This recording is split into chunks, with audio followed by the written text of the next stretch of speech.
Welcome to the Penny Bloom Podcast. Ain't another place that has got more bombast. Romp past your mom, dad's listening to Tomcats, talking everything that make you sad. We don't want that. We're here to make you smile.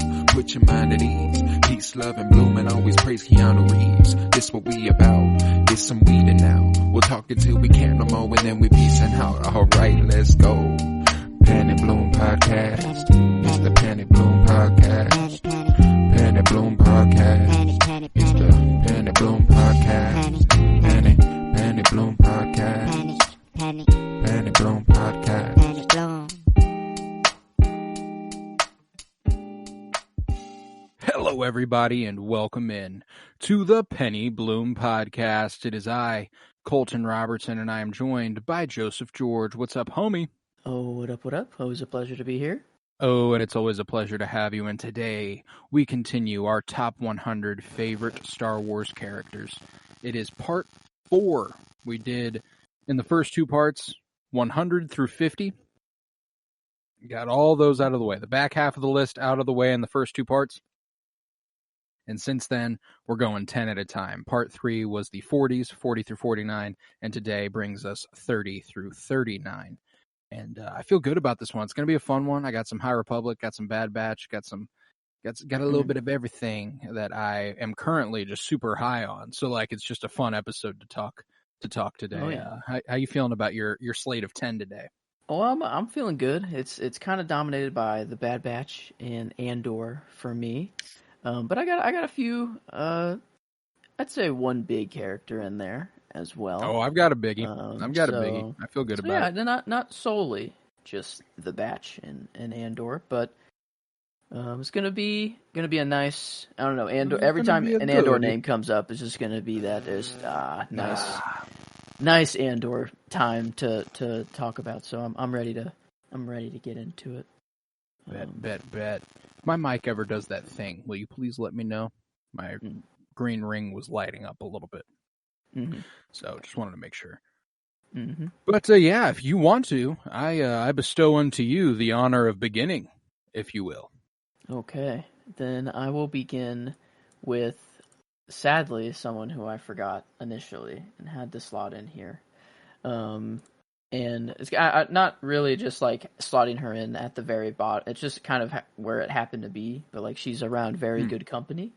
But I forgot Bix, sadly. And I think I did have her, but then it just got lost in the copy and paste and moving people up and down and stuff like that. Right. Because I know I had her on I made like a little chart for every show and every character from each show that I knew I had to include. And yeah, I put Bub Bix. Like I put Bub Bix and then B2 Emo like right next to each other.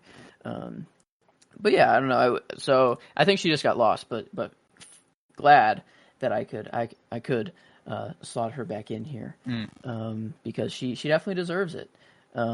She's like, I don't know, her storyline is so crazy, and like this, we're seeing just methods of torture by the Empire that like we just haven't seen before, like with the Mind Flayer and then whatever. I don't know what the name of whatever Biggs had done to her. I feel like there was a name to it. Yeah, it was like the guy who made it. You know, it was like the his scientist. method or whatever. Yeah, his something. But just like brutal. And I mean, she got like, I'm trying to remember what happened at the very end of her storyline. Like I remember she got out of there, right? Like they got her out of the building and like out of the torture and stuff. But like, was she okay after that, or like was she still kind of like? She was a little loopy for sure. She definitely seemed like she wasn't going to be the same Bix for now, anyway. Because Cassian gets her to the ship, and she's just kind of like talking out loud about how like Cassian will come back for us. He'll come back for us, and Cassian's like sitting right there. So it's like, well, I think she'll be. I think it'll be a little bit of it'll take its time, but I think she'll be back around. Yeah, so not like a full. Okay, that's good. That's definitely not like a Dr. Pershing situation though, where it's like this dude is probably just. I think it has that potential. It could be used to do that. I think we're looking at a situation where Bix might have the strength of will to kind of combat it, have the people around her, the support system necessary to pull her out of it. You know what I'm saying? Heck yeah. Okay. Well, yeah. That's what I'm holding out hope starting it for, off. Yeah. frankly. I don't know that. no. That's just what I'm hoping. Yeah, we'll get it though. Andor season 2, and then it's gonna be Steamy. Mm-hmm. But yeah, we're starting this episode for me in a place that I think you will you'll think things about it. At 39, I have the leader of the Confederacy of Independent Systems, Count Dooku. Oh, my boy. My dude. Yeah, top 50. One. Top 50, I mean, top 40. Hey, that's okay. I'm not mad about that. I'm not. He's above Maul, above Kanan for you, so okay. I mean, hey, he'll get his flowers for sure. I started a little Rebels rewatch since we did the last part, and I already feel different about where my Rebels really. I mean, hey, that is fair. I honestly, if I have to say myself, like, Count Dooku, I love the guy to death, and it's more of just like I have to now because he's part of like my persona. Like my love for Dooku is just like part of insurmountable. me. Yeah, and it's mainly just like for how badass he is, and like but like if I had to truly pick like a character, like a better character arc. Yeah, Kanan. Like, yeah. Well, still, my gut took me Dooku above him, and heck yeah. that's how this list started. That's how it's going. That's how I'm committing it to the universe. But yeah, Dooku. I remember like growing up, I always thought this dude was so like suave, like sophisticated. You know what I'm saying? Like I remember being like, yeah, Maul's scary and Grievous is freaky and Palpatine's like, whoa, and Anakin's like evil, but Dooku is like this kind of weird guy where you're just kind of like, he's just an old ass motherfucker with dope ass saber moves, and I kind of fuck with that. Yeah. He's just elegant. He's very elegant, very like when he talks to Obi-Wan, like tells him everything right there. Tells him everything how it's going out. If you want to join me, take it out. Let's do it. All right, whatever. Well, your escape will be hard to get in store, but it doesn't even happen. He doesn't even get his escape. Like he just kind of just sits back and doesn't do anything while they're being killed by 3 different animals. And it was very interesting the way they decided to execute, Obi-Wan, Anakin, and Padme there. Bold, I feel like there's simpler ways to go about it, but I like to think it's like some sort of Geonosian tradition. They're there. It's instead of extraditing them and having them committed to having them beheaded or whatever the fuck. They're like, this is how Geonosians put people to death. They're like, put 3 big-ass motherfucking animals in the ring and let them get them. Make it a spectacle. Make it like entertainment for everybody, basically. Yeah, exactly. Exactly. If you're going to do a public execution, do it right, yeah, I guess. Count, the Count knows his people, but he likes to steal from his people as well. He did. Yeah, that's the most recent not even showing up of him, but the mentions of him in the Bad Batch, and actually even more recently, the Mandalorian. Just weird to have Count Dooku being mentioned in like live action Star Wars set after the original trilogy. It's like, yo, that's cool. Little strange. That is interesting. Yeah, I guess he was old, So I mean, like, are you talking about Mandalorian? And I don't know what his character's name is. Like I think Doc it was like Brown. Commissioner Hellgate. Yeah, Hellgate. Yeah, you're right. That's right. I don't know. That is actually interesting, and the timeline of that, because Dooku's dead, like beheaded. Yeah, if you give me, dead. If I'm to put money odds down, who will be mentioned by name sooner? Would in The Mandalorian Count Dooku be mentioned, or would Padme Amidala be mentioned in Obi-Wan Kenobi? I go ahead and put my money down on Padme and Obi-Wan Kenobi, but that didn't happen. Man, dang, that is sad. She's referenced, but not by name. Yeah, and I guess maybe that could be. I don't think it's purposeful that they're leaving out Padme. I think it's just that they're forgetting about her, and just not. I don't know. Yeah, I don't think there's any malice to it. It's like I don't think they're like the universe. Politicians aren't going to be remembered. It makes more sense that like a guy with the flashy sword I mean, I get because like, do you even really hear people going off like Well, like I guess Leia, yeah, she's like very like well known and spoken well known. about throughout. Well, and Count Dooku, Well, he's royalty. He's a count. Oh, Same wait. as Queen Amidala. Yeah, but oh wait, this is true because that's what people know him as. Is just nobody knows he was a fucking Sith Lord. Wait, but he was he a known Jedi though? Yeah. Everyone knew him as a Jedi though. That's the thing is that he had the Force behind him and right. a laser sword, where I guess like they have the title and everything, and like they're equivalent in human terms, I guess, but okay. Padme Then furthermore, doesn't have a lightsaber. Like that's the only difference, and that's why I'm trying to justify it in universe. Now justify this one for me. Like, in the show with Bo-Katan Kryze, why would her sister not be mentioned by name, but Count Dooku would be?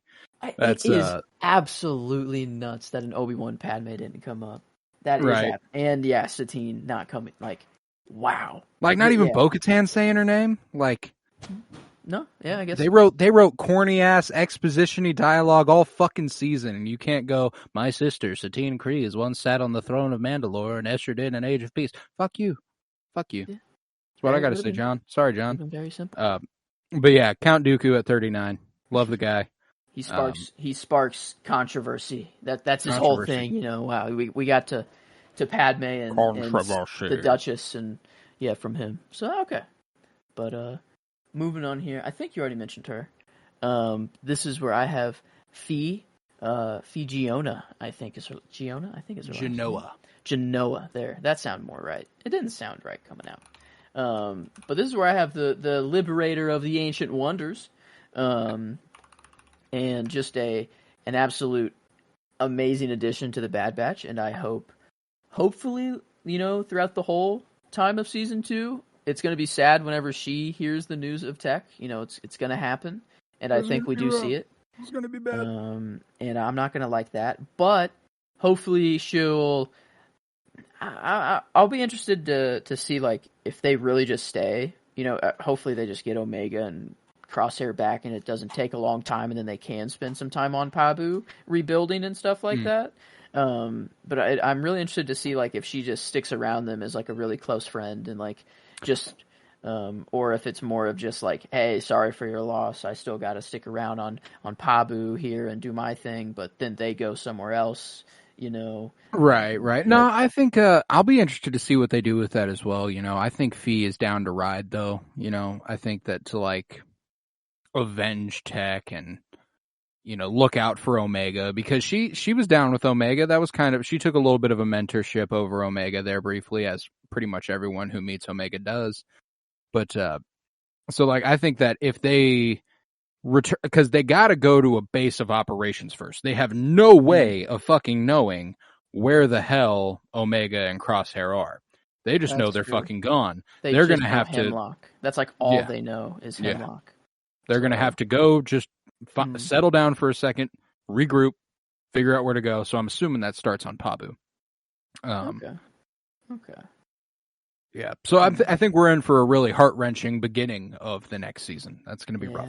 It's going to be rough. Man. But I don't know. Fee, I don't know. I just want to see her take us on the inside of that Citadel. I don't know what they called it actually. They called it the building that has all the artifacts in it. I really want to see the inside of that and just what it looks like and just I don't know. I think Fee just being like the tour guide of all the treasure she's found would be a great way to start it. I don't know. Maybe that's like it's really sad and it's like Tech. They learn the news of Tech and then they're like, you know what? Let's cheer you up. Let's take us through the tower or whatever it's called, and then it's a happy time. I don't know, but. Yeah. I need some more Fee, though. Need some more Fee? She's a dope chick. Fee Genoa. Genoa. Yeah, I had her a little bit earlier. I think she was pretty far down my list, if I remember correctly, at 88. Okay, yeah, that's right. 88 to 38. 50 spots apart. Do you like Fee? And maybe a little bit just because I I really wanted her to be good from the start, and then she turned Right. out to be. And that Yeah, was a nice you were on feeling. you were on the nose about her. It made you feel a little bit better It about did her. make me feel good. So it could just be a little bit of that favoritism there. But I mean, boosting your ego a little bit. Okay, because now that I really think about it, is she above Saw Gerrera, Poe Dameron? I mean, like as a character though, like as a character, she's so cool and so so fast to love. Like it's instant after she explains what she's about. It's like, oh my god, yeah, you're one of the coolest people. Like you're just one of the coolest people around. She's voiced by Wanda Sykes. This is true. How are you not gonna love that? So yeah, you know what? No, I don't feel bad about it. You shouldn't. He's 38. Yeah, I don't. Yeah. I do not feel bad. And I don't feel bad about this one. My 38. Okay. This is where I have Nemik. Nemik.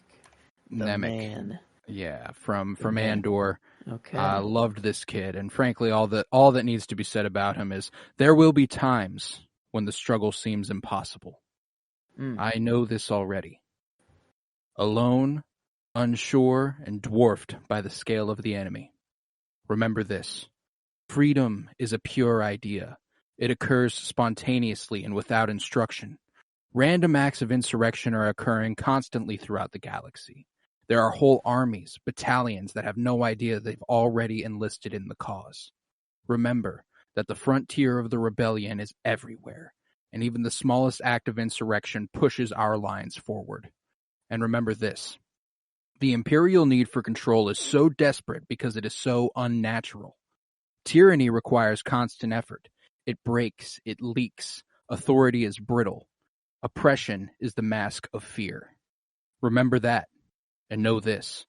The day will come when all the skirmishes and battles, these moments of defiance, will have flooded the banks of the Empire's authority, and there will be one too many. One single thing will break the siege. Remember this. Try. That man, I don't know, he's got the words, that manifesto. I hope it's secure, and Cassian's, I don't know, I hope it spreads somehow, some way.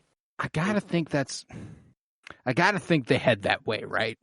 You know, the rebellion's like to introduce the idea of a manifesto and like have the character die so fast, and then have like Cassian like hold on to it, and like we see it like slightly, you know, like coming back. Homie's gonna be a fucking martyr, like, you know? Oh, like yeah, no, it has to be, right? Whether it's just a setup to write like a Nemik manifesto and just sell it like as a book, you know, like somehow like make it a book. I don't know, that'd be pretty cool. Disney still won't do that. Yeah, I don't know, probably not. But I don't know, that he's another character that is a very fast, immediate, like, yeah, how can you hate this guy? He's just so excitable, you know, he's Cassian's like, no, I don't really know. And he's like, all right, well, let me teach you this shit, bro. Hear this out. You know, you got all the other dudes there on Aldhani like, oh my God, here he goes again. And he's like, yeah, fuck yeah, here I go again. This is important shit, you know, like, I love that. I loved that. And, passionate about what he believes in. Yeah, love me some Nemik, man. I didn't have to say much more than that. Just the ideals. His words alone. I mean, he I don't know. His monologue, or his whatever you want to. Not even monologue. I don't know. Just his words, his truth. I don't know, his manifesto. Yeah, his manifesto. It just covers it. Hell of a guy. Yeah. Love me some Nemik. We'll get to him later this episode, even. Oh fuck yeah! So we'll get back to him around. But next up for me, I got, I think, is it the first Bad Batch member, or did I already say it back? I think you said Wrecker. Have I said Wrecker? Because this is where I do have Wrecker. Oh, then I'm probably wrong. I don't think I have said. I'm just curious if I said anyone other than Wrecker, but I think Wrecker would be. He was my first Batch member, anyways. But anyways, this is where I have Wrecker. Yeah, I just checked. You had Wrecker at 92, and I have not set him yet. Quite a ways down the list. But yeah, I have him up here. And it's more of just, I guess I see them more as like a group, and I don't. I guess my love, like they'll come like in kind of rapid succession here. There are some gaps in between them, but they're very small gaps, and it's right. very, very slight, just to kind of drive the idea that there are some gaps in between the characters, but not really. Like, they are stronger together. Right. Another Mandalorian pull through there, I guess, which is nice. But I don't know, Wrecker, he's just kind of, the big strong guy, and we've gotten some like his interactions with the leader of Pabu. I forgot his name, or like what they called him. But like how they just ate, and had a good time just eating, and he's like surprised that like someone could actually like out eat Wrecker, like the I don't know, seemingly just a garbage disposal of a man just absolutely destroying everything. And I don't know, it was nice like seeing him on Pabu slow down, like play with Omega, sleeping on the tree. He's just more of there for the cute, funny moments. Everyone being there like, hey, Wrecker, we need your help with this thing. And he's like, fuck yeah, here I come. Oh, yeah. And then we need to be precise, or like we need to be very careful here. They all look back at Wrecker, I don't know, forgot what he says there, but I don't know. It's just, he's always there for those, just the cute family. Yeah. He's basic. I don't know. I hope now that we have Tech gone, we're gonna have to open up and get into more people, and Wrecker's still one that they haven't quite, gotten into fully. So maybe they do. We do get a lot. Yeah, I'm intrigued by what they would even, I would love to see them add dimensions to Wrecker. I don't know what they'd do though. So I'm intrigued by that possibility. I think they spent, if there was anybody who was second in story season 1, I think it was Wrecker behind, or Crosshair, Hunter, and Wrecker would probably be third of that. You know what I'm saying? Like, because Echo and Tech in season 1 were sidelined. Like, they were hard on the sideline. Yeah. Wrecker got those moments where, like, we were worried about his inhibitor chip, and then he came back, and he was always protective of Omega. But like, it'd be interesting to see if they expand on that character. I would love that. I think he's D. Bradley Baker clearly has just such a fun time voicing him. Like, that's got to be a hell of a character to voice there. At Celebration, he even said but he hates doing it. He loves the voice, but he hates doing it because it hurts his throat so much. And that it can like but like not just out of like pain, he just like out of keeping his vocal cords like. He's like, it's like a love-hate. He's like, I love doing that voice. It's such a good and fun voice to do, but also at the same time, ow. And for my job, it isn't the best. I bet that Crosshair would be his funnest. Like that. Just very, the slithery. Yeah, very easy. I didn't think about that. Like how like a character like Wrecker would be seen as like, oh man, now I have to do Wrecker. Like it's fun, but like, oh man, now I kind of have to, give a lot of. But yeah, that's. I don't know. We'll see. I guess coming up. But... Yeah, fuck yeah. But my 37 takes us back to the sequels, and at 37, this is where I have leader of the Black Squadron, Poe Dameron. Okay. I think he's a super cool character. I love his portrayal by Oscar Isaac. I think that there's plenty with that character to be explored. I think that while they did some with him in the sequel trilogy, I think The Last Jedi is probably the best Poe movie in terms of characterization and story and learning what drives him and stuff and how he thinks. But he's cool as fuck in The Force Awakens and The Rise of Skywalker. You know what I'm saying? He's just on his bullshit. He's ready to go. He's ready to roll. There's that moment in The Rise of Skywalker whenever he's sitting beside Leia's body asking like, we weren't ready for this. Like, how did you guys do this? It feels impossible. And Lando coming out to be like, what's up, buddy? I can tell you a thing or two about that. I just I love me some Poe Dameron. I think he's got a strong will, a wonderful leadership sensibility, and I like to think that whatever happens after the fall of the First Order, whatever gets erected in its wake, Poe has a hand in helping shape that. I don't think he's a leader of a government by any means, but I think he could help steer us in the right direction. You know what I'm saying? Leia was giving him valuable lessons, like giving him like letting him fail. Like I don't know. It seemed that Leia like kind of knew that he would he would climb the ranks, and kind of take her role. And you even get that a little bit of like before Holdo comes out. Yeah, before like Holdo comes out, you get like and who's gonna lead us? You think it's Poe, and he's like, yeah, getting up and thinking about it. So I don't know.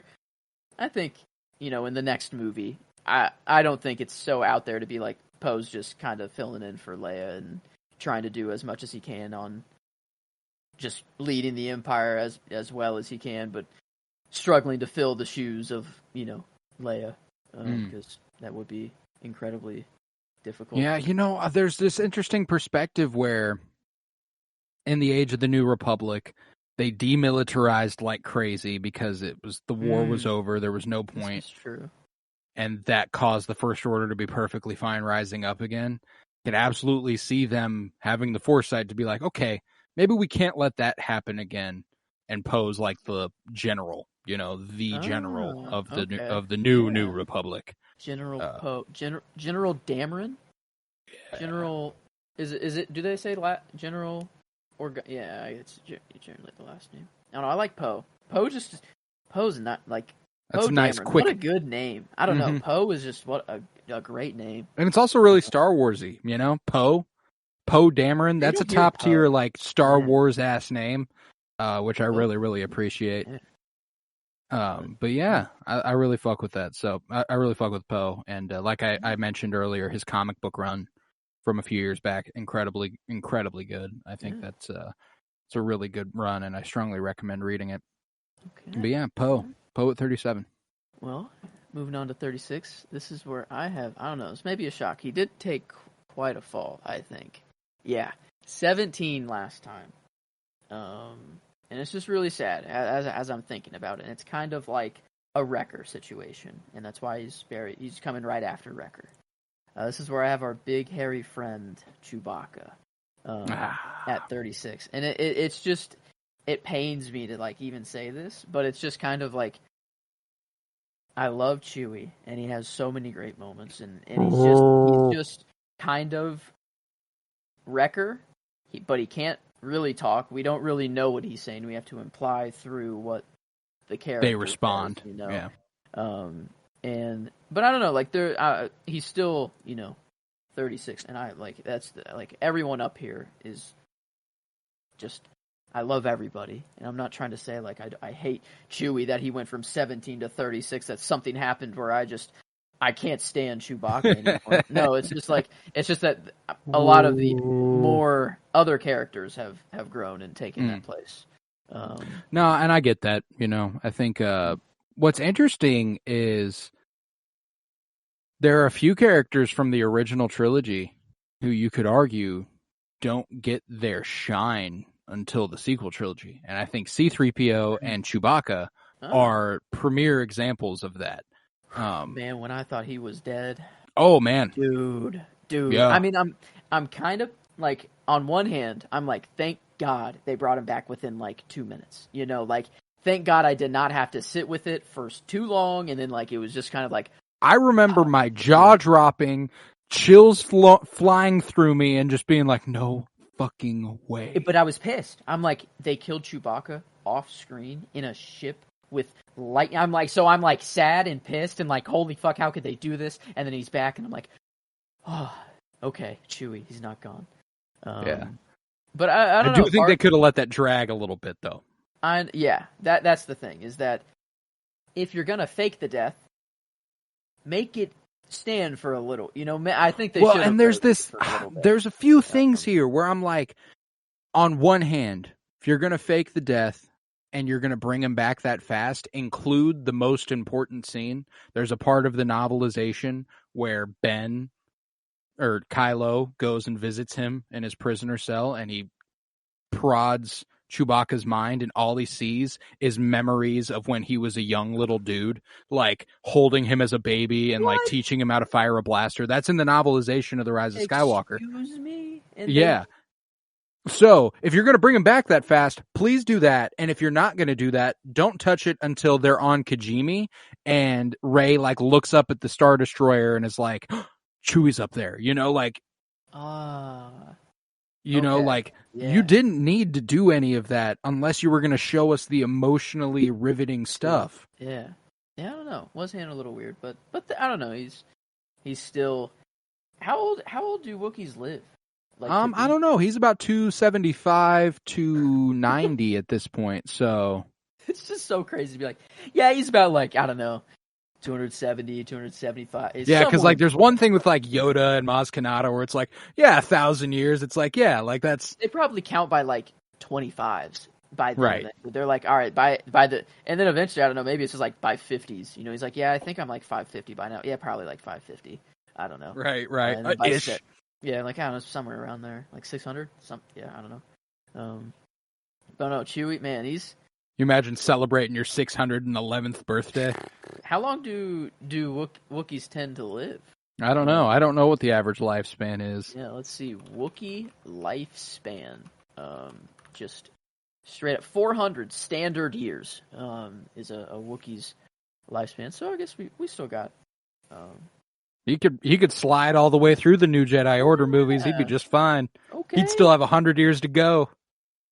No, maybe we I don't know. I could see I don't know. Does he pop up? No way. Yeah, I could see him just sticking. Yeah, because what's he gonna do now? Now that Han's gone, like Rey's got the Falcon, you know. So and like they're like a crew now. I think Lando has the Falcon. I think Lando took it back. Lando and Chewie, right? Yeah. It was Lando and Chewie. Was there anyone else in there with them, or was it just them? It was just them when they were piloting it at the end of the. Well, there was also Wedge. Antilles from like the original trilogy was down there too. He was firing the cannons. I guess that was just like at the very end, but there was kind of like a crew when it was like Rey, Han, Finn, Chewie, but then Han, you know, died. Yeah, so Han died. Now just kind of like, well, I guess like Poe, Rey, Chewie, you know, like I don't know, like they were going off on missions and they were like Rey, Finn, Poe, Chewie, and that giant slug guy. Yeah. Wait, he was part of the crew? Yeah, he's in. There's that part in The Rise of Skywalker when they're doing the deal where like they're like going to meet the spy and it's like Bulio and he's like win the war. You know, there's a Poe like runs past the giant slug guy and he's like he like makes a little fucking noise in the Falcon. So like he was there. And he was like on the Rise of Skywalker poster and is in like 2 scenes, which is hilarious. Interesting. Yeah, slug guy, man. Homophobic slug. Yeah, that's what I remembered. I'm like, wasn't there a homophobe? Like, wasn't there a slug that was homophobic? Like, that's the only thing that was running through my mind. Oh, wow. So maybe that's why. Same guy. Yeah, we'll just forget about him. Well, and I realized that cut isn't real. The one that people like. I watched The Rise of Skywalker recently. That's what I was gonna say. Yeah, and when they show the 2 chicks kiss, they don't immediately cut to the slug looking at him. That's not a thing that happens. I'm like, because it was like a whole meme, and like I felt like it blew up. So then I see the kiss, and then I'm like expecting the slug, and then it just never happened. I was doing the same thing the most recent time I watched it. I was like, "What's going on?" Okay, well, I'm glad we can clear that up now. Yeah, no, but that's good. I like Chewie. He won't be in this episode for me, but he's he'll be in the next one, so he'll be in my 20s. But awesome. Yeah, but yeah, Chewie. Sadly seen it fall, but yeah, just love so many other characters, you know. No, I get you. Yeah, this is where a small Bad Batch stint goes. I've already given Wrecker out. I've already done Crosshair. So next up, we've got Echo at 36. Okay. Love me some Echo. He's a great guy. Yeah, that makes sense. I don't know. For me, they're just kind of close. But now that I'm thinking of like we've had Echo before the Bad Batch as well, and a little bit more. I don't know. Right? Yeah. Echo's, and you just got to feel bad for this guy. You know, like I feel so much worse for Echo than I do Crosshair. Ooh, yeah, big time. Dude's been through hell. Man, yeah, we talk about like tragic characters in Star Wars and like Obi-Wan, you know, how all Chewbacca stuff happened to him. Yeah, Chewie. Oh man, Echo's just really bottom of the like, dude's like half droid. Like, how much of him is a droid? I feel like he was more machine than man now. Man, it's just, and he's like used as a droid as well. Like often as like he like I don't know, like it was like Tech and Echo would do it, but like I don't know, just like I guess it's useful. to have that as like an ability, Oh, but yeah. also just like sad. It's like a constant reminder. I feel like it's just more like, I don't know. Maybe Yeah, he's they're at like peace with Echo, it. plug in. Yeah, And I it's guess like, he's at peace with it. oh But, yeah, no, there's that part in the later parts of the season when he is rolling with Captain Rex, where they invade that Imperial shuttle, they get the clones off of it, and they're like, we got to get the fuck out of here, and he's like, I'm still getting all the data off of here, man. Like, they're telling him to stop, and he's like, I'm gonna keep doing this until I've got all the fucking data, guys. Like, I'm not gonna stop for nothing here. Yeah. So like, I love me some Echo. I think that he's definitely one of the best clone characters, and he's amongst the top tier for my clone characters. Let's see, 1, 2, 3, 4, 5, 6. I've only got six clones, including him, so he's just outside my top 5 clones. Man, he's a goodie, man. I love that guy. Now we'll get to him here pretty soon, but like very soon. But we'll jump to a different batch member. Same order here, pretty much. I think we'll probably go in the same order. Maybe. Actually, I don't know. Actually, this order I felt very comfortable as would be the same. It'll be interesting for the last couple, but I have Crosshair here. Is where I have him. So yeah, he does come before Echo as well for me, and it's because of that reason, is that I do, Crosshair has some cool story, and like I think what we got with his like this like flying imagery, or like I forgot what the animal was, but like the ice eagle or ice whatever thing, and his whole not ratting on Omega and holding true, and actually like it'd be very easy for him to just be like, yeah, like just snitch. I guess he doesn't know exactly where they are, but he could open up his transponder, like very easy for him to do and get out of that. But no, he held true. But he's still, I don't know, still kind of, how much can you really like the guy who also, I mean, is it really his fault, or is it his inhibitor chip's fault? I guess they all, I don't know. Like, I don't know where to put the blame. He definitely has his inhibitor chip, and it's the Empire's fault. But I guess they all had their chip, and they, like. I mean, it's not his fault that it affected him more, That's true. Yeah. Well, is it just because like everyone else is just much more loving and like nicer people, so like that's why it affected them less, and like because Crosshair, like they like everyone else resisted Order 66 like pretty effortlessly, but Crosshair was like, nope, I still want to, like, wasn't he like wanting to kill Kanan, like and Hunter was the one who let him go, so like I don't know, Crosshair from the start, he's just kind of been a little more like just on the dark side, a little bit, and I guess his chip is in at that point, and I don't know. But his like chip's in still. Yeah, I guess, yeah. But it did affect the rest of the batch less than him, To a point, Wrecker got hit on the head a couple times and went full. That's true. Full I beast guess, like, mode. I'm just thinking of like Order 66 immediately, like when they all had to resist it all at the same time. But yeah, you're right. Wrecker did go bonkers. Yeah, I always thought that them showing Wrecker went bonkers was evidence in favor of Crosshair. Like the sweetest, most lovable Bad Batch member was like, he couldn't get past it. There is something to be thought of with Crosshair's inability to shake it, and I wonder if we'll ever get any explanation on that, like expressly, like why it affected him more than his brothers. But I don't know. I thought it was an interesting choice, and it's created one of my favorite fucking stories in Disney era Star Wars. I love the Bad Batch, man. Such a cool concept. Just I don't know. It seemingly they didn't have, like we don't really hear about him at all, and like I don't know. It's just a beautiful way to slip them in this timeline. Like they have to be hidden and covert and secretive. So that's why we don't hear about them all the time. And I guess they are just a batch of clones. They're not like, I don't know, Jedi. Yeah. So, I don't know. Just such a good show where you can just sit back, with a couple characters and just let them interact with each other. Go on a few treasure hunty missions. I really hope that's just like what they do to cope next season. Mm-hmm. They're like, all right, until we find anything on Omega, we just need to treasure hunt. Like, get our, like, we can't sit here and just be sad. Like, let's just treasure hunt, and then when we get that first ping, then we go, and we're going. From that moment, just be ready at all times. I think they are tirelessly searching for Omega. Yeah, no, I don't think they treasure hunt. Yeah, I don't think that's happening. And they might treasure hunt so that they can pay for information to try and find it and stuff. But it will all be in the service of searching for and finding Omega. Yeah, and Crosshair was the one who gave them the Dr. Hemlock hint, right? Through Plan 99? Or, was it? Yeah, when he said Plan 99. And then that's what gave Tech the through line, and then he was like, all I can get through this... It was Plan 88 that he threw out. Oh, really? That's right, because then Tech... Oh, yeah. Tex was Plan 99. Yeah, fuck. Okay, I don't want to remember about it yet. I'll talk about him later. Much later. But, okay. That is...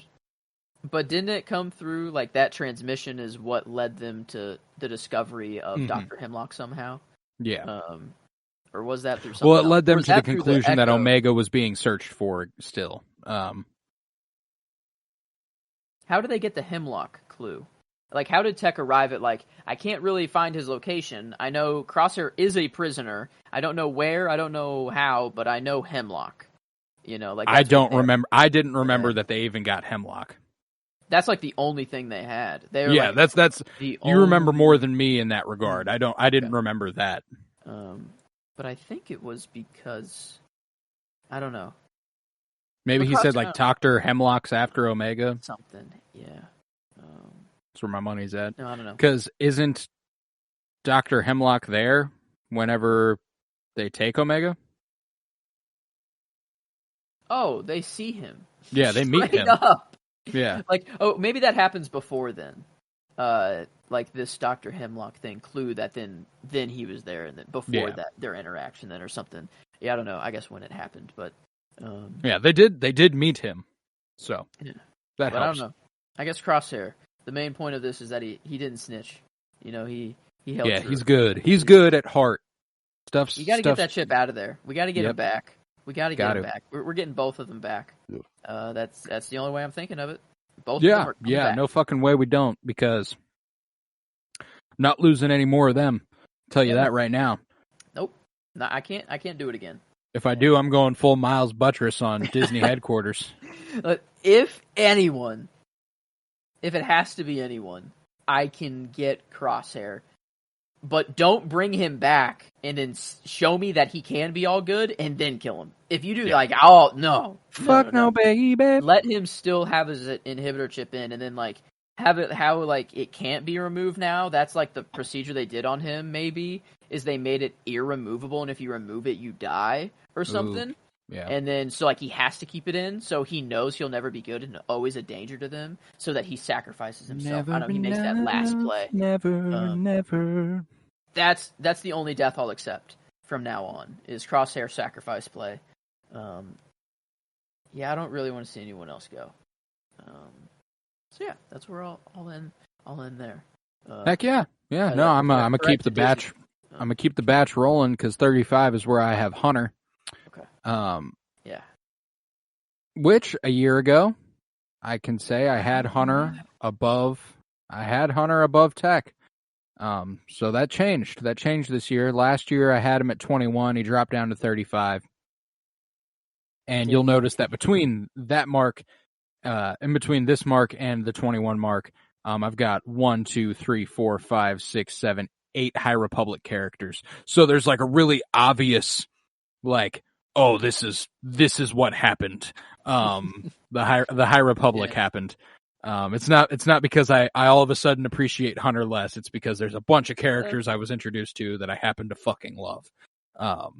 And with Hunter as well, we got season 1 was definitely like his stride. Like Hunter was, everyone else was kind of sidelined, and it was just Hunter and Omega. Like Hunter was the guy, and we were drooling over Hunter too. Hunter was just fucking sick. That man's sexy. It's not that his character is diminishing. It's just that we're getting the spotlight on others. On a few others. Yeah. But his character has only, it's been interesting to see him not give the orders and like make sure it's okay with everybody and like how everyone else is making decisions. There's this moment in the finale, bro, whenever Omega is laying on the fucking table after Tech died and he just reaches out and he like pets her head and I'm like, oh my God. That's Omega's dad, I know they're all Omega's dads, but that is Omega's dad. Yeah. Hunter is everyone else is the fun uncle. They're all fun uncle. Every one of them's the fun uncle.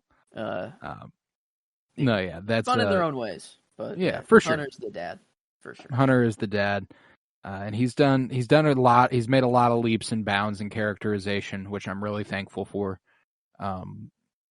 They're doing that show right, man. Like that show is so fucking good, and Hunter is a big reason why that show worked in the first place, and I'm glad they recognized what they needed to do to expand it, and I'm glad they have. And I can't wait for, with Daddy Tech out of the picture, Hunter's got to step up once again. So I imagine season 3, Hunter's going to be even more prevalent than he was in season 2. So look forward to that. Sadly, going to have to be, but I don't know. It'll be nice to get more Hunter again and just because he's awesome. I don't know. He's never been bad. We've never hated. So never. I'll get to Hunter as well later on this episode, but not quite yet. I'm still sticking with the batch and sticking with the same order here. After Crosshair for me this is where I have Echo. Kind of have him in the same tier as Crosshair, sadly. But it's just kind of I feel way worse for Echo, as I said. That's why he's above Crosshair. But it's just that's really about it. It's just that I do just feel bad for him and that he gets the pity vote. The new him like finally realizing like maybe this isn't quite for me. Like I wasn't even like in this family at the very beginning, like I joined later, like maybe I don't know, maybe I go off with Rex and try this out and see how it goes. And they just had different goals. Yeah, and so I don't know, that was really nice to see actually, and so there is I don't know a kind of like I think like a start, like a good start to his arc, like where his arc is going. Like the way priorities shifted, like Echo recognized that Omega had Hunter and had Wrecker and had Tech, and therein he was free to pursue the things he wanted to pursue, which was freeing the clones. Yeah. And I love that arc for Echo, like being a clone liberator. That's fucking dope. He wanted that prison. He wanted all that info. He was like, I'm not leaving till I get it all. I'm not fucking leaving. Yeah, Echo. He's about it, and Nemik would be proud of Echo. Nemik would be proud of Echo. A strong team of like passionate fighters. Nemik, Echo. Trying to think of like just other. Saw Gerrera. I was going to say, like just like the most passionate rebels. Yeah, like out there. I feel like Echo could belong. I think he could too. If there's any member of the batch who would, it'd be him, which is interesting to think about. Maybe he's not Saw crazy. Including Saw kind of brings it up another tier. I was going more middling. Yeah. Middle of the road, Saw Gerrera's like, if you're not with me, you're fucking against me. I think Echo has a little bit more nuance to him, and this is true. But I don't know. He passionate though. Still, I guess is the Echo Nemik, fucking like I don't know, Rose Tico or something. Yeah. Okay, I like that. Yeah, that's a good squad.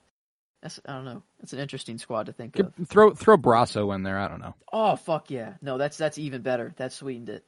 We need a droid. B? Or someone at K2? No, who's K2? R5. R5, baby. I mean, I like, thank you. But if you have Nimic and K2, you have 2 climbs. You have the climb duo. We got I don't know, a climb duo. That's pretty sick. Okay. Anyways, now They yell in unison, climb, and everyone looks at each other like, "Well, fuck, we're gonna die." Nothing good comes after the word climb usually. Yeah. Well, for a few people, it's like a triumphant victory, but usually one person goes. So, but yeah, I don't know. Echo, no sacrifice play from Echo. He must make it out, and I don't know. Maybe he's much more machine than man, so he lives forever. And they find a way to do that. So he is infinite. He is all. He just becomes Dr. Manhattan, you know? Yeah. Echo becomes the father. He is the father the whole time. Yeah. It's actually, we think Palpatine's pulling the pieces and checkmate. No. Echo, No. It's Echo. We're feeling bad for him, but he's just making us feel bad for him. So when the reveal happens, I don't know. Well, I feel as though the conversation for me thus far has led to this. At 34, previously I had Hunter and Echo. We now must head to Tech. Tech for me here at 34. Love the guy. Love the guy. He was so fucking sweet. So fucking smart. Every time. It's been a while since a character death, shook me to the point that, 2 days later, I would see, a post about it, and I'd get, a little sad. It actually, yeah. The actual moment when it happened, I ugly cried. I was fucking done. Yes, I was like, oh my god. And the rest of the episode, I'm just kind of waiting for it to be over. I'm like, I had a mourning period for Tech. Yeah, it was, man, it was real. I would see an edit, I'd see an edit with a sad song, and it would show the happy moments with Tech, and then it would show him dropping away, and my eyes would fill up with tears, and I'd be like, I'm such a fucking sucker. The recording light thing has me still holding on the slightest bit of hope. When Hemlock got there and he found, he says that's all they found. I don't know. I don't know. If he is gone, I've been through the hurt and I've accepted it, but I still maybe not alive, but maybe there's something more left, maybe we'll see just his memories, that he has that recorded data somehow in his goggles, we'll see him looking at, or when Fee started to give him advice on how social cues, maybe he would write a note of I don't know, this is how I'm supposed to feel in this situation. You see the event, his notes next to it, and then you just see him play through it, and it's all just happy memories, and I don't know. Couple images of him and Fee talking, and then she walks away, and he doesn't look away. He just just lingering looks, just watches her walk away. Yeah, maybe I'd not be a devastated. resurrection. I don't need a resurrection. I just need some more. Just let me. I don't know. Let's have a Tech funeral at the very least, man. Yeah. Let's remember my mans, and hopefully that's kind of what the season kicks off with on Pabu, kind of a memorial-ish type telling vibe. Fee, and then Fee's like, "All right, we got to do something." And then they have a tradition. Maybe Pabu has a sick ass funeral, something. Right? God fucking damn. Yeah. Well, no, that would hurt. Shit, they just got destroyed though, so it's not there anymore. I mean, they were rebuilding. They'd been doing it for a little bit. How long were they rebuilding for? I don't know. It looked like they'd made some fucking progress though. Okay. So maybe they do the funerals at the top anyways. Yeah. Up there. The pyre. Man. Wow. But yeah, Tech at 34, man. Love that guy. I got him. Let's see. It won't be this episode. Won't be next. Even. Surprising. Maybe. I don't know. I'm trying to see where to have Tech a year ago. Let's see. I had him at 28. So somehow we saw a drop. I had him at 41 last year. Or last time. Big jump. Big jump. 41. So yeah, he's seen a pretty big jump here. But yeah, okay. Wow. Well, moving on to my 33. I got, let's see, I have my hidden thing now. Going back to Andor now. And part of the squad we just mentioned, the super squad, throw Brasso in there. Give us Brasso. We need that man, the passion to hit someone and crush someone with the ash brick of Marva. I need that passion in my squad. Corpse brick, corpse brick, corpse brick. Smart too. Got it tied up that was it a TIE fighter or was it just like just an Imperial shuttle of some sort? Just a shuttle. Yeah, tied that up though. Got that out of there. Smart man. And a caring man as well. Took care of Marva. Took care of Bix. Or B. B2, stayed with him, stayed the night with him, made sure he was okay. And always looked out for Cassian as well. Brasso's just a real one, an absolute real one.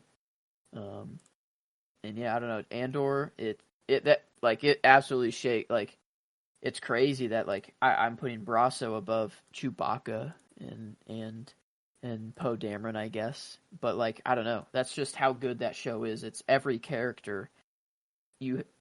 There's just so much depth to them that it's insane that they're brand new characters, but I feel like I've known them as long as I've known all these other Star Wars characters. I don't know. It's strange. No, they're the shit, man. There's this moment in the 3rd episode of Andor, after all of it's happened, where the music is swelling. We're getting the paralleling flashback between Marva picking up Cassian from Kenari and Luthen picking up Cassian and taking him to a ship to take him off of Ferrix. And all the while, the music is thumping. We're flashing character to character. We see Marva sitting at home, tear running down her face. We see B with her. We see Bix. And then we cut to Brasso just sitting at the bar, taking a nice little sip. And I'm like, this guy's a fucking G. I love that, man. Yeah, I don't know. Do we have a ship for Brasso? Is there anyone that we could possibly... he doesn't, I think he'll take care of Bix, someone's gonna need to watch after her, right? Yeah, yeah. So he'll probably watch after her, but they don't. I don't know. No, I don't see them. No, they're just platonic there. So maybe I don't know. Maybe it's someone we haven't met. But I don't know. I guess Cassian. Maybe Brassian. Crosso or Brassian? Casso. Casso? Crasso? Crass. Asso.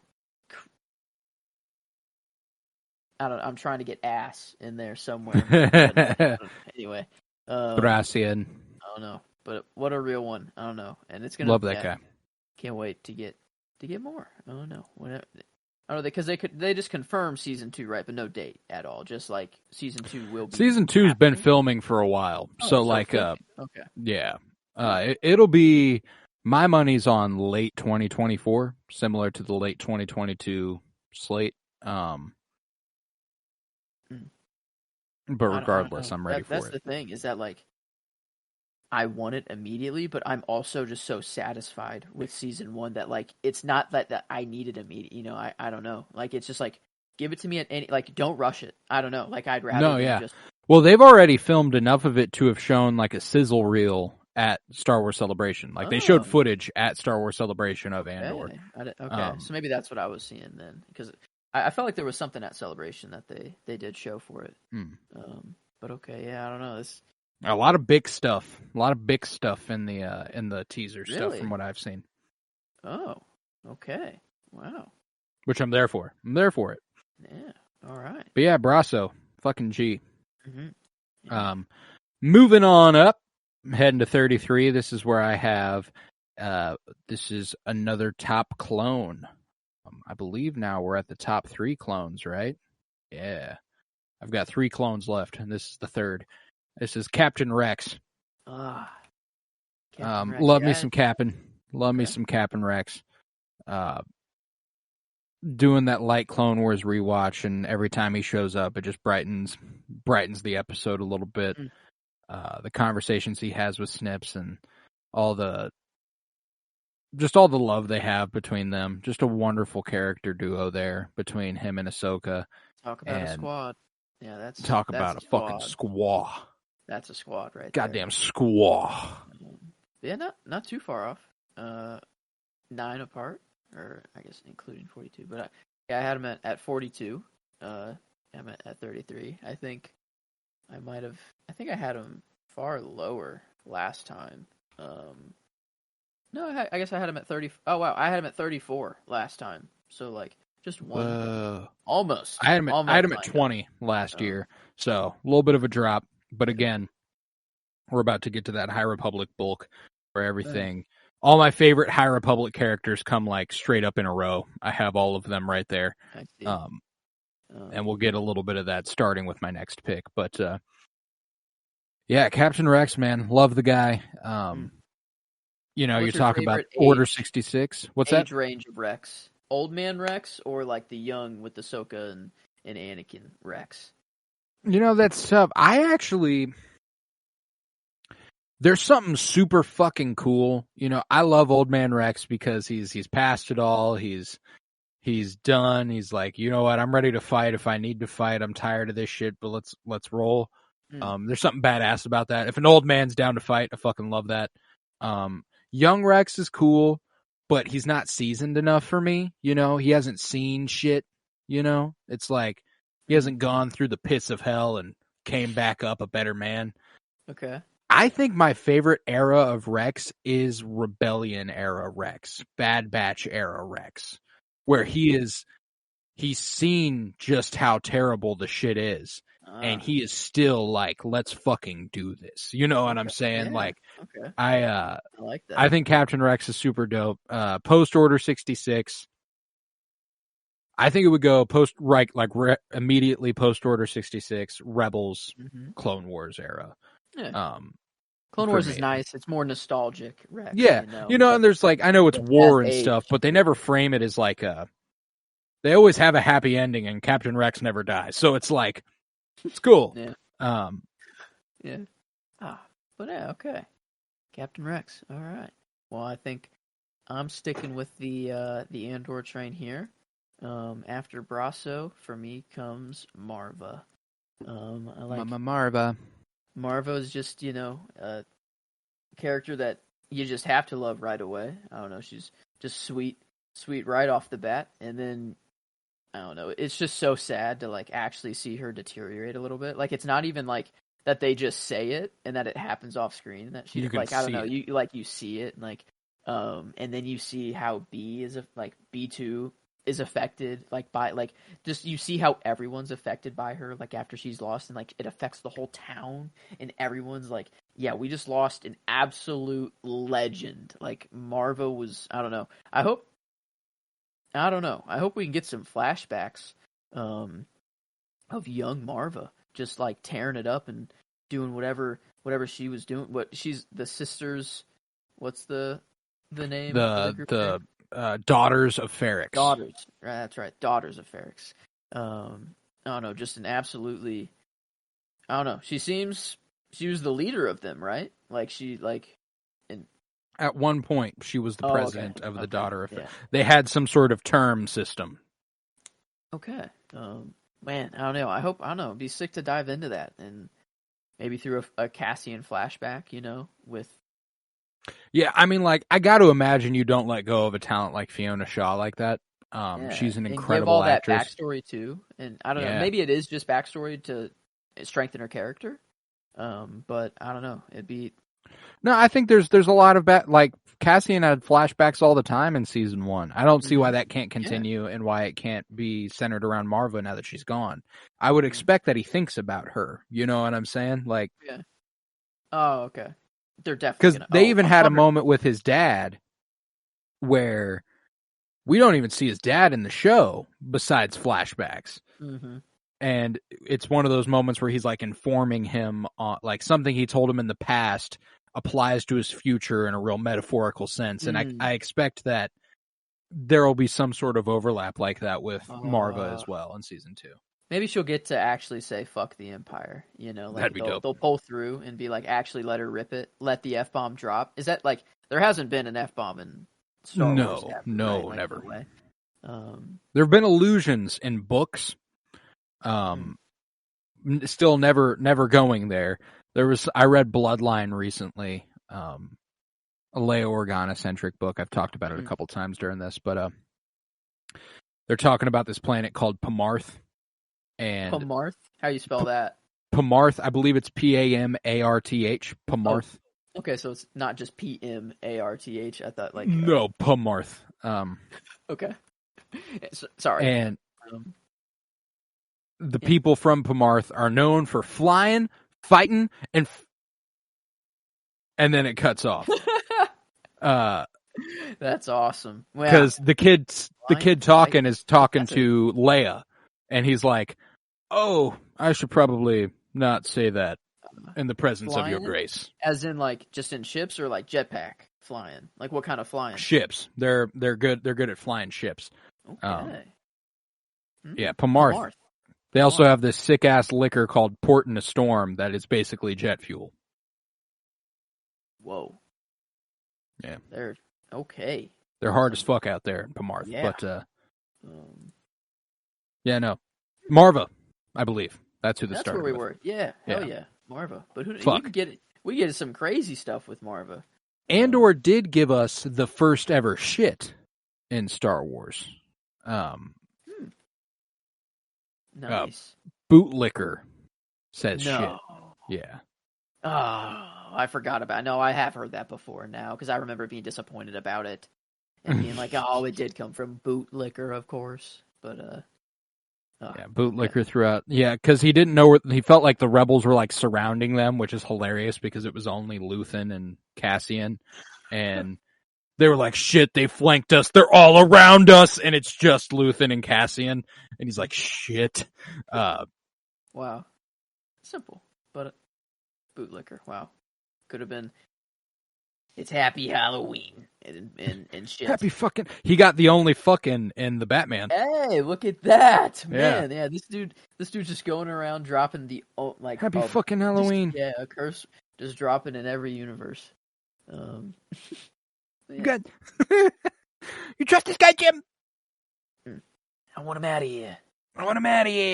Now. Right now. He's got the second best voice in that movie. Is it behind the guy who yeah, behind the guy who replaces him. Who's like, I ought to bring you up on charges of doing this and that and this and that, Listen here, big guy, big about, what does he call him? Big old fucking bat. You think you're big and strong in that? Yeah, I don't know. How about you take me and kiss me on the mouth, big old Batman? I'll give you 2 minutes. It's kind of like the male version of, what's her name in Monsters, Inc.? Always watching. I'm always watching, Wazowski. Oh my god. Always Monsters, watching. Inc. Paper Lady. Yeah, there's her. What's the name? The librarian? Really? She doesn't have a name. No, Mike calls her something. No way she does not. Hey, sweetheart. Schmutz. No, it's not Schmutz. Roz? Yeah, Roz. Roz. It's Roz. Wow. Okay. Yep. Roz. But yeah, it's kind of like the male version of Roz. Good morning, Roz, my succulent little garden snail. But yeah, getting there from Marva. Look at that. Look at what Marva can do. Look at that. Look what God made. Fight the Empire. Fuck the Empire. But yeah, fuck them.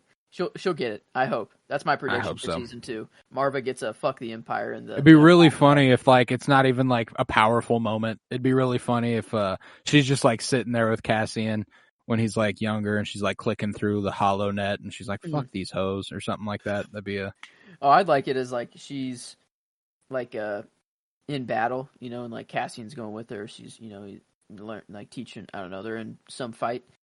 And she's just behind cover, and she's just like, fuck the Empire. And then like she turns and then starts to run and gun, like it's just like a quick, just like, fuck the Empire. And then she starts and just goes, or I don't know. But yeah, it doesn't have to be a big hologram speech to everyone, fuck the Empire. I don't need that. Just any way I can get it through Marva, I'd appreciate. I think Diego Luna could deliver the hell out of a fuck you to somebody. Fuck. How, like, fuck a yell fuck you or like a no, a yell fuck you, like the way he talks to Jin after they went to Edu, and he's like, I've been in this fight since I was 6 years old. You know, like that cadence. Ooh. Who would he say it to? Probably some Imperial. Some Imperial, yeah. Maybe Deidre? Luthen. That'd be funny. Deidre for what she did to Bix. Mm-hmm. Because that Deidre was the one who made that happen, right? Yeah, for sure. Like, yeah, okay. Shoot, yeah. So I could see that. I doubt it's coming, but I can hope. Yeah. But yeah, we begin a 3-character run for the High Republic here to top off the episode. Spell check, let's go. Spell check The time. game I get to play, in the middle. This is where I have Porter Engle. Porter, it's not going to be spelled how I think. So I'm going to No, go it is not.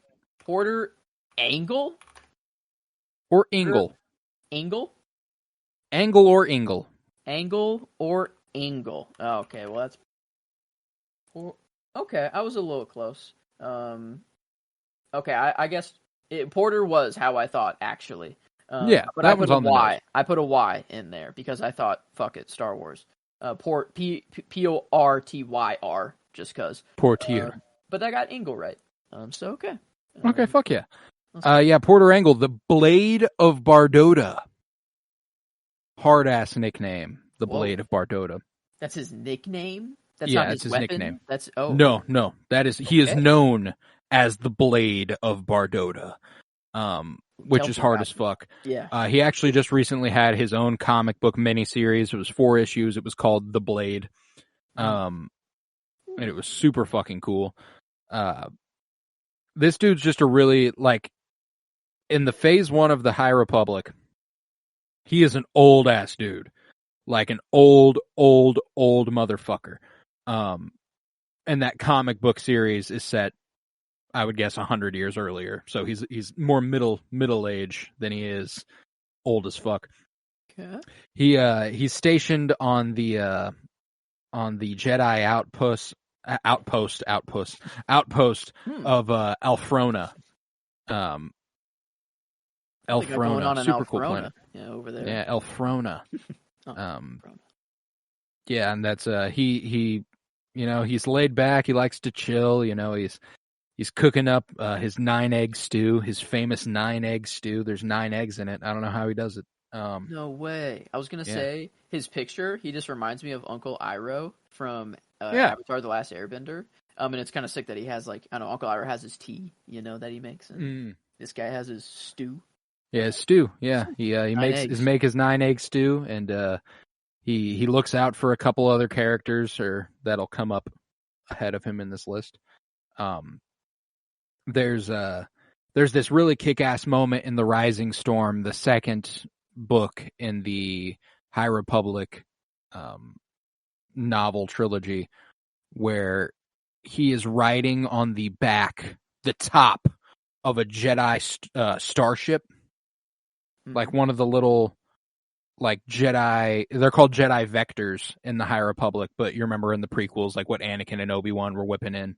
Oh yeah, I had those toys. Yeah, exactly. The High Republic equivalent of that, he was riding on top of it, and he linked a bunch of Jedi, and they were it was the hardest shit I've ever seen. This man's an ultimate badass. The way he looks. Wait. Linked Jedi, lightsabers lit, just a line of. They were all riding in a line connected via the Force, not just literally. In what was just to go somewhere, or just there were people dying that were going to crash in these ships if they didn't save them, and they were linking to hold the ships up through the Force. Oh, okay, that's sick. Yeah, I super was just cool. trying to get the picture in my head. But yeah, so there are a couple Jedi that are on this outpost with him. You got Indira Stokes, you got Loden Greatstorm, and you got Bell Zettifar. And they never really face any problems. It's more there so Loden can teach Bell things with a couple other people around. And but one day the Nile come knocking at their door and they got to put up a fight. And Loden and Bell are absolutely floored when they find out Porter Engle is the hardest motherfucker with a blade that they've ever seen in their life. Like, this man is clean with it in a way they'd never previously seen. Okay, I see why he gets his name then. He's got the Blade. The Blade. Name like that, yeah.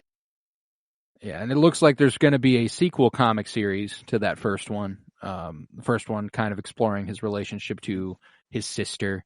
They were more best friends, but they didn't have family where they came from, or he didn't have family where he came from, so he decided that she was going to be his sister, and it's a really cute little relationship they have.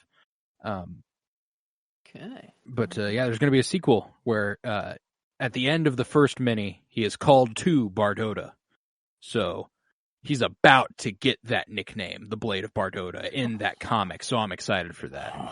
You're going to see how it goes down. I'm going to see how that happened, and I'm very excited for that. Oh, that's awesome. Okay. And this next one, I had some back and forth here of where I wanted this guy to go. But I think he's fallen around here, and I think it's good.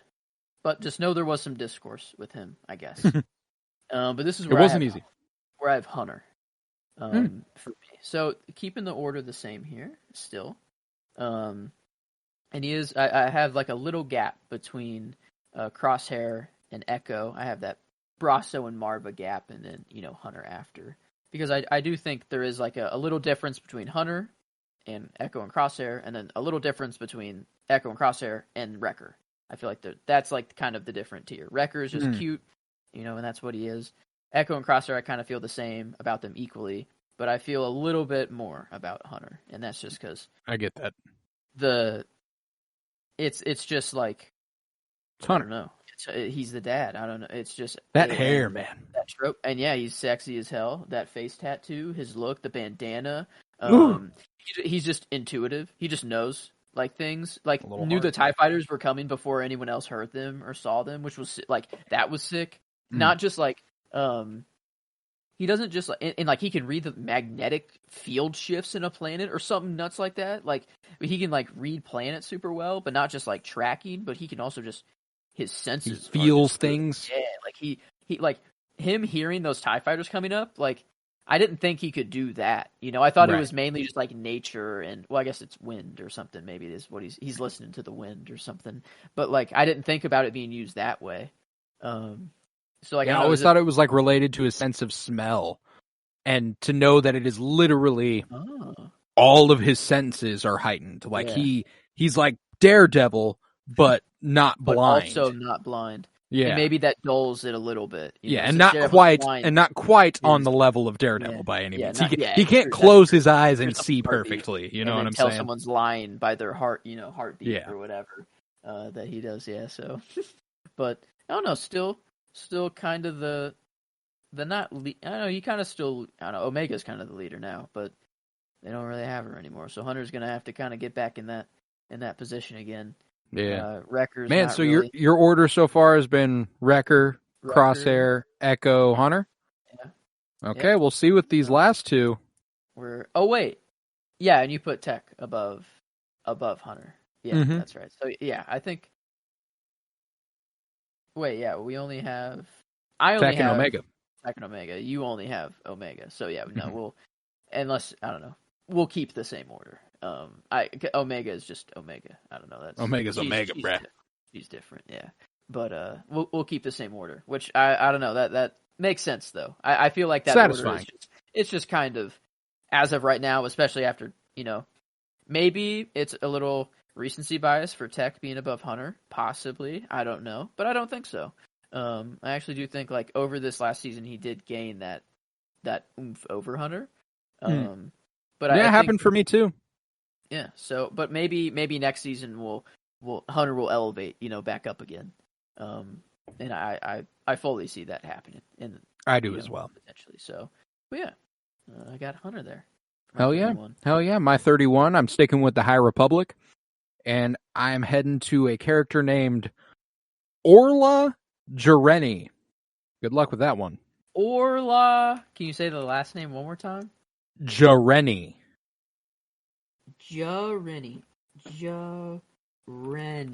Oh, I'm so done. Yeah, Star Wars. Let's see.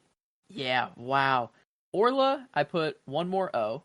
I doubled up the O's. And Jareni, I'm just not even. We just don't even have to talk about it. That's a tough one. It's a real tough one. Because I always listen to the audiobooks before I actually read the book. So half the time I have no idea how these names are spelt myself. Whenever I'm looking at them, like whenever I hear them, I have my idea of what the name looks like, and then I'll look at it and be like, oh, well, that was wrong. Yeah.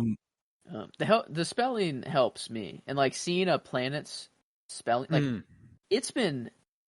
I mean, I don't know if I've ever known how to spell Coruscant ever, but like now that I just like have seen it a lot in text, I'm like, now I just know the spelling. Of course, I've always known how to say it, but like when I saw it spelled, I'm like, is that really how it's spelled? I'm like, yeah, I guess. But now it's Coruscant.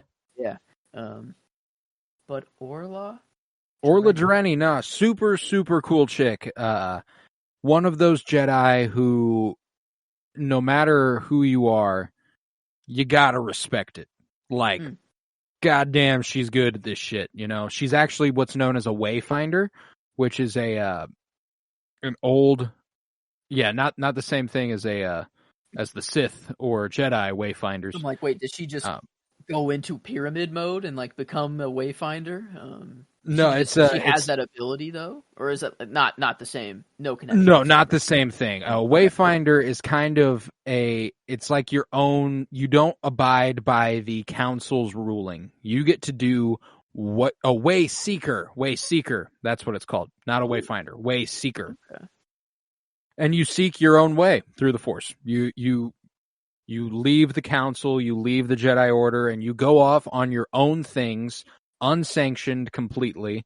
Wow. Like you become you have to become a master first, and then it's like now you go, or is it just do you have to be in the Jedi? I think you get the choice to pick between becoming a master or becoming a way seeker. I don't think you like at this point in the High Republic, I don't think it's an option come later. I think there's some sort of choice where they decide you can't be a way seeker anymore, unless there's like unless it becomes just such a little known practice that nobody was doing it. Because I like to think Qui-Gon Jinn, that motherfucker would have been a way seeker. Let me tell you. Orla gets to go do her own shit. She gets to do her own thing, but she always ends up being brought back to help the people she's with. You know. She's actually the one who comes into direct contact with the vessel crew and Into the Dark, and she gets they're like her little group. If there's like all the Jedi are kind of like secluded and they're on Coruscant, they're not very open minded, but she's a way seeker, so she's got this like broad view of the galaxy. And so when she pulls up with like Leox Gyasi, the guy with a spice stick in his mouth and a deep V down to his belly button, everyone's like, yo, what the fuck? And Orla's like, nah, he's dope. Trust me. Okay. Yeah, that makes sense. I mean, yeah, she's got this like double bladed white lightsaber, which is clean as fuck. There's this idea of a way seeker. That's just really cool. Oh yeah, super cool. Was it very independent?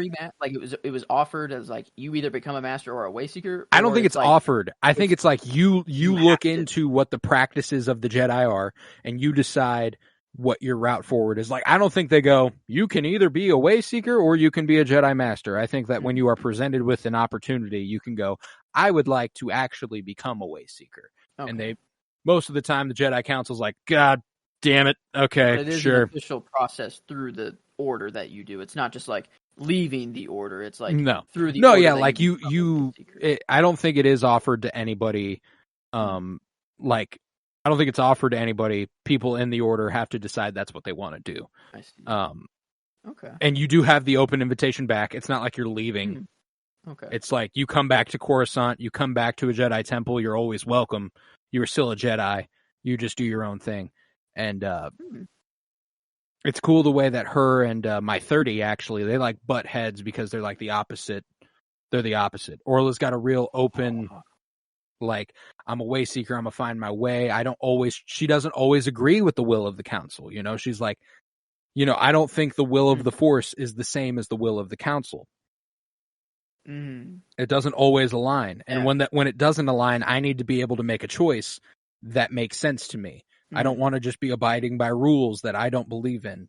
So Okay. she's open-minded. She's on her bullshit, man. She's a super cool character. I love me some Orla Jareni. Yeah, that saber's cool. It's like Rey's Yeah. evil Palpatine vision. Yeah, like Yeah, folds up and then she yeah. can like unfold it and shit. Yeah, that's sick. But the white, I don't know. I like the parallel of just the white blade and Ahsoka, just having white blades too. I don't know, like just leaving the order, finding her own way. Like she's a way seeker in her own way, for sure. Yeah. But okay, that's sick. But okay, to cap it off here, right? The last pick here was already mentioned, but it fitting that he's capping off, I guess, being the cap to something. But this is where I have Nemik.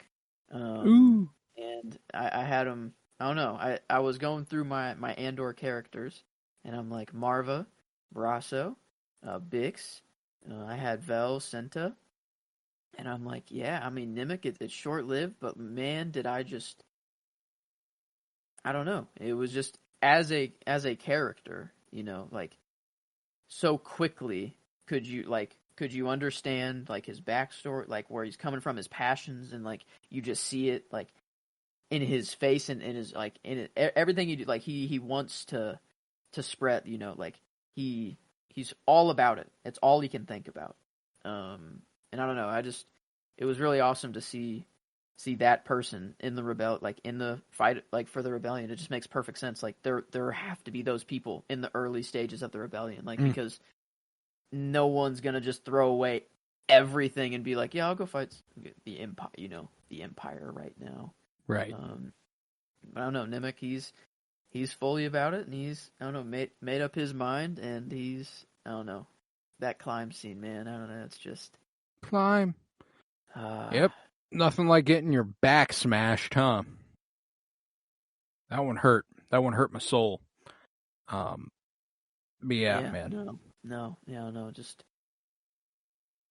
But I don't know. He'll live on through Cassian and through, I don't know. Hopefully through the rebellion. Yeah, through the rebellion, and they'll have that manifesto, and it's part of the, I don't know, some.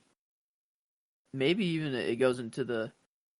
No, could it make its way into the new Jedi Order? The new, maybe they're like, hey, this is pretty good. Like, I don't know, because it'll be very interesting to see like how this new Jedi Order, how they establish their decisions. If it's like they have just a council of masters that decide, or if they're like, no, we're just Jedi. We have these powers, and I don't know, like what their governing principles will be.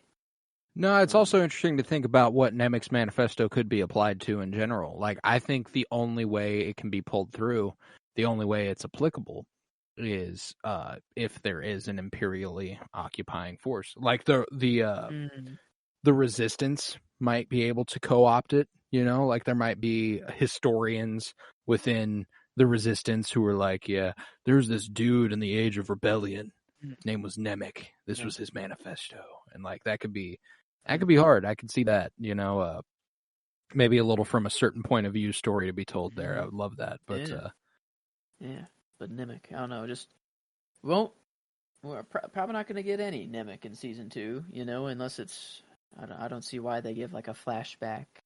They will not. That will be it. Yeah. But we're done with Nemik. While we had him, man, he made his, he put his footprint. Or made his footprint known on Star Wars. Made his mark, man. That man's dope. Love me some Nemik. But yeah, to top off the episode officially, I'm gonna round out my my 30s with Stellan Gios. He is a Gios. Mm-hmm. And okay, I got everything right. I just in Gios I put an E instead of an I. It's an I. There you go. But wow. That's a hunter, like, I don't know. He's a sexy ass man. That's a good looking sexy man. motherfucker right there. Beard, yeah, Stellan's a good looking guy. He's also like the face of the Jedi Order at the time of the High Republic. Like, if they've got like the Holo interviews coming up, and there's like, because they're opening Starlight Beacon to the Outer Rim, and there's all these stories about it, and there's going to be a Jedi temple on Starlight Beacon. They're like, we want this. Who are we going to put as the poster boy, talking to everybody, telling everybody what it's about? It's going to be that man, because he's a beautiful motherfucker. But he's got this just fascinating journey where he is so. I told you how I said how he's in opposition to Orla Jareni. He respects the shit out of Orla, but can't stand the idea of Wayseekers. He thinks where she thought that, you know, the will of the Force does not always align with the will of the Council. He thinks the will of the Council is the Force's way of telling us what should be done. It's like that's why the Council exists. That's their purpose, you know.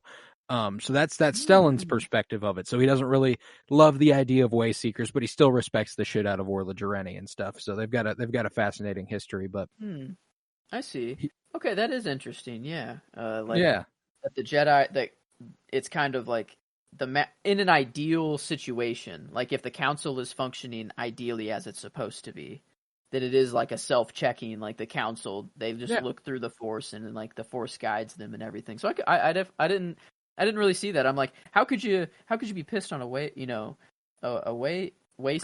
Is that what it is? Yeah, Wayseeker. But like, I guess it kind of could be seen as like a little selfish. Like, you really think that you alone can interpret the Force, and like, and that's like, exactly where he's coming from. Wow, I see the conflict there. That's really interesting. Yeah, so like they're never at odds. They just have like this disagreement. Like they're like, oh man, you're cool and all, but shit, this could it's like both are right. Both are right, but I could see the wrongs in both. Like, both of their perspectives are valid. That's the thing. And Stellan's got this just really fascinating journey where he's a Jedi's Jedi. You know, everyone knows Stellan Gios. He is the guy in the Jedi Order at the High Republic time. He's the Council's golden boy. He's the perfect Jedi. But the thing about him is that he's never found himself beyond the idea of him as a Jedi. Like, he's like, that's all I am. I've never been anything more. And it's his realization that he can't, like, Orla helping him realize that he can act on his own, that he can think for himself, and that he doesn't have to abide by the rules or trying to uphold the Council. Like, I think a thing Orla says to him is, have you ever made a decision for yourself in your fucking life? Or something like that. Wow. And he has to reflect on that and go, honestly, no, I don't think I have. And so like that's the kind of moral dilemma he's facing. He's like, I do think the Council is right, but there is this part of me that needs to know who I am, that needs to know what I would be if the Jedi didn't exist. And that's just a really, really compelling arc for a Jedi to go on. Wayseeker himself? What was that? Does he eventually become a Wayseeker himself? Does he, like, or maybe, no. No. But I love me some Stellan Gios. Strongly recommend reading the High Republic. There are some there are some characters whose stories I don't want to give away in too much detail because they're too important, and Stellan is one of those characters. Okay. He's a pole star character. Man of the Jedi. Yeah, he's probably pretty important. Big deal. That's a very cool storyline. Just the conflict between him and Orla. Yeah, that's really cool. Cool way to. Yeah, and that's like a tiny storyline. That's not even like a. Wow. That's a background. Like, every once in a while they'll talk about it. Damn, High Republic's just so cool. Dude, it's so fucking cool. I love that era so much. But yeah, Stellan Gios topping off the episode for me. All right, Nemik and Stellan Gios. Hell yeah. Do you want to, before we sign off here, run back through them? I'll run through it. Yeah, I got 30. Or no, do we? Yeah, start at 30. Go down. Top down. 30 Nemik, 31 Hunter, 32 Marva, 33 Brasso, 34 Echo, 35 Crosshair, 36 Chewbacca, 37 Wrecker, 38 Fee Giona, 30 Genoa. I knew I got it wrong. There you go. I did it again. Fee Genoa, and 39 Bix Colleen.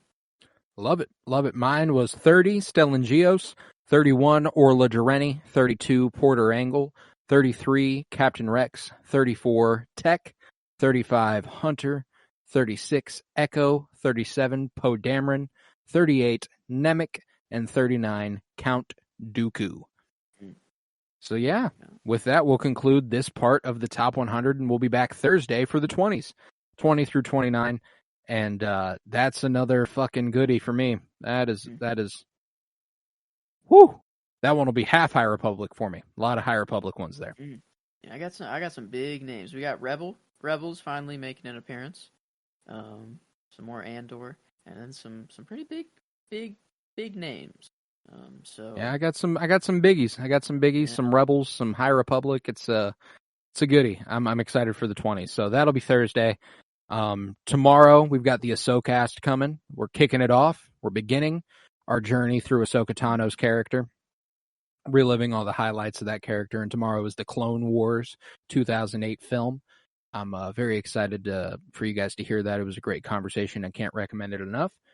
Friday, we continue our comic book movie journey through film with Daredevil, Ben Affleck's Daredevil. And that was a hell of surprisingly solid film. I won't lie to you. And that's all I'll say for now. We weren't as negative as you might immediately think of Ben Affleck's Daredevil. So that's this Friday. And next week we'll be back with to conclude the top 100 with the teens and the top 10. That'll be a lot of fun. And Winter is Blooming, our Game of Thrones rewatch podcast, will continue. So that'll be next Monday. In the meantime, head to patreon.com/PennyBloomPod, where you'll find over 50 hours of exclusive content. I'm also about to start flexing the old writing muscles. I'm about to finish Better Call Saul, and I've already started writing that review, and I'm very, very excited to do so. Can't wait to get back into the writing side of things, and that'll be there for you. So for $3 a month, you can support this podcast financially, which is huge because it costs me money, and I don't make any off of it unless it's over there. Head to Twitter, follow @PennyBloomPod, and follow on Instagram @PennyBloomPodcast. And remember to leave a 5-star rate and review wherever you might be listening. Helps us a lot with search metrics. The stuff that pops up at the top when you look up certain topics, it's the stuff with the most reviews. So that's just how things work. And we don't have nearly enough reviews to pop up at the top of things. So that'd be huge. It'd be very greatly appreciated. And yeah, with that, I was Colton Robertson. I was joined by Joseph George. Thank you very much, homie. Oh, thank you for having me. It's always a pleasure to be here. Oh, and it's always a pleasure to have you. And remember, peace, love, and bloom. And remember this. Try.